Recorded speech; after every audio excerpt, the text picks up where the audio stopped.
relations with China, as well as the developments in Minneapolis, where a former police officer has now been arrested. Here's the president. Measures to protect American security and prosperity. China's pattern of misconduct is well known. For decades, they've ripped off the United States like no one has ever done before. Hundreds of billions of dollars a year were lost dealing with China, especially over the years during the prior administration.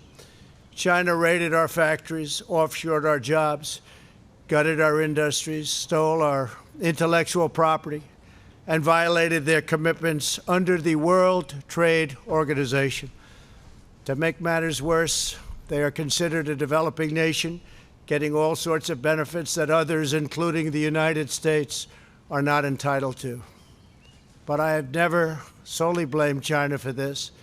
They were able to get away with the theft like no one was able to get away with before because of past politicians and, frankly, past presidents. But unlike those who came before, my administration negotiated and fought for what was right. It's called fair and reciprocal treatment. China has also unlawfully claimed territory in the Pacific Ocean, threatening freedom of navigation and international trade.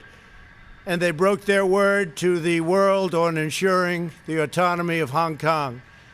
The United States wants an open and constructive relationship with China, but achieving that relationship requires us to vigorously defend our national interests.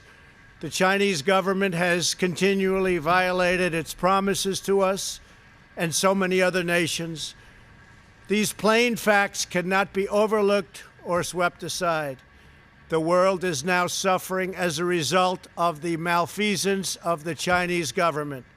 China's cover-up of the Wuhan virus allowed the disease to spread all over the world, instigating a global pandemic that has cost more than 100,000 American lives and over 1 million lives worldwide. Chinese officials ignored their reporting obligations to the World Health Organization and pressured the World Health Organization to mislead the world when the virus was first discovered by Chinese authorities. Countless lives have been taken and profound economic hardship has been inflicted all around the globe. They strongly recommended against me doing the early ban from China, but I did it anyway and was proven to be 100% correct. China has total control over the World Health Organization, despite only paying $40 million per year compared to what the United States has been paying, which is approximately $450 million a year. We have detailed the reforms that it must make and engage with them directly, but they have refused to act. Because they have failed to make the requested and greatly needed reforms, we will be today terminating our relationship with the World Health Organization and redirecting those funds to other worldwide and deserving urgent global public health needs. The world needs answers from China on the virus. We must have transparency. Why is it that China shut off infected people from Wuhan to all other parts of China? It went nowhere else. It didn't go to Beijing. It went nowhere else. But they allowed them to freely travel throughout the world, including Europe and the United States. The death and destruction caused by this is incalculable. We must have answers, not only for us, but for the rest of the world. This pandemic has underscored the crucial importance of building up America's economic independence, reshoring our critical supply chains, and protecting America's scientific and technological advances. For years, the government of China has conducted illicit espionage to steal our industrial secrets, of which there are many. Today, I will issue a proclamation to better secure our nation's vital university research and to suspend the entry of certain foreign nationals from China who we have identified as potential security risks. I am also taking action to protect the integrity of America's financial system, by far the best in the world. I am instructing my presidential working group on financial markets to study the differing practices of Chinese companies listed on the U.S. financial markets with the goal of protecting American investors. Investment firms should not be subjecting their clients to the hidden and undue risks associated with financing Chinese companies that do not play by the same rules. Americans are entitled to fairness and transparency. Several of the most significant actions we're taking pertain to deeply troubling situations unfolding in Hong Kong. This week, China unilaterally imposed control over Hong Kong's security. This was a plain violation of Beijing's treaty obligations with the United Kingdom in the Declaration of 1984 and explicit provisions of Hong Kong's Basic Law. It has 27 years to go. The Chinese government's move against Hong Kong is the latest in a series of measures that are diminishing the city's long-standing and very proud status. This is a tragedy for the people of Hong Kong, the people of China, and indeed the people of the world. China claims it is protecting national security. But the truth is that Hong Kong was secure and prosperous as a free society. Beijing's decision reverses all of that. It extends the reach of China's invasive state security apparatus into what was formerly a bastion of liberty. China's latest incursion, along with other recent developments that degraded the territory's freedoms, makes clear that Hong Kong is no longer sufficiently autonomous to warrant the special treatment that we have afforded the territory since the handover.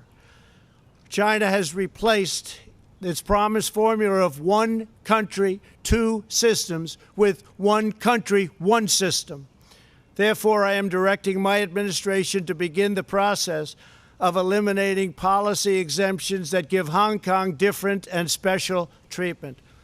My announcement today will affect the full range of agreements we have with Hong Kong, from our extradition treaty to our export controls on dual-use technologies and more, with few exceptions.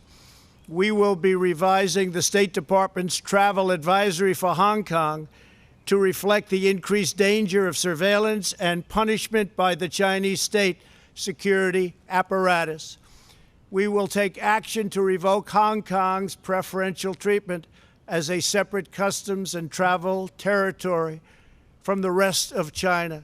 The United States will also take necessary steps to sanction PRC and Hong Kong officials directly or indirectly involved in eroding Hong Kong's autonomy and just, if you take a look, absolutely smothering Hong Kong's freedom. Our actions will be strong. Our actions will be meaningful. More than 2 decades ago, on a rainy night in 1997, British soldiers lowered the Union flag and Chinese soldiers raised the Chinese flag in Hong Kong. The people of Hong Kong felt simultaneously proud of their Chinese heritage and their unique Hong Kong identity. The people of Hong Kong hoped that in the years and decades to come, China would increasingly come to resemble its most radiant and dynamic city. The rest of the world was electrified by a sense of optimism that Hong Kong was a glimpse into China's future, not that Hong Kong would grow into a reflection of China's past. In every decision, I will continue to proudly defend and protect the workers, families, and citizens of the United States of America. Thank you very much. Thank you.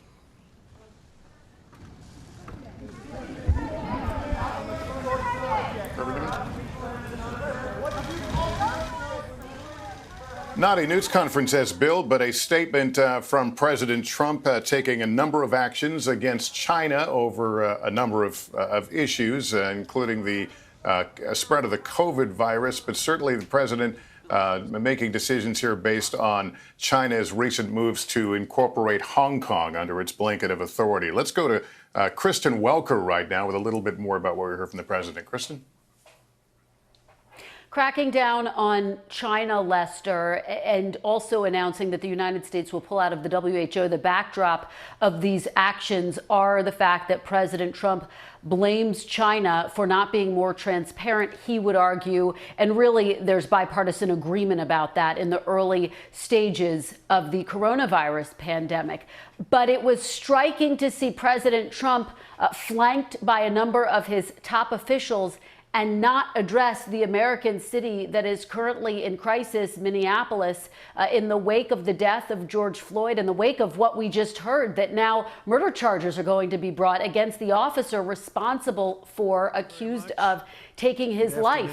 The fact that earlier today, President Trump was tweeting about the death. He's clearly been watching what's happening with Mr. Floyd's death very closely, and yet making no mention of it and not taking any questions from reporters. You saw my colleagues there in the Rose Garden standing up, raising their hands, trying to get questions to President Trump about what we are witnessing in Minneapolis, the unrest, the pain, and the American city in a state of crisis. And yet President Trump's focus was on China in his remarks. Now, of course, he is dealing with a dual crisis, the pandemic that has been ravaging this country, now more than 100,000 American deaths.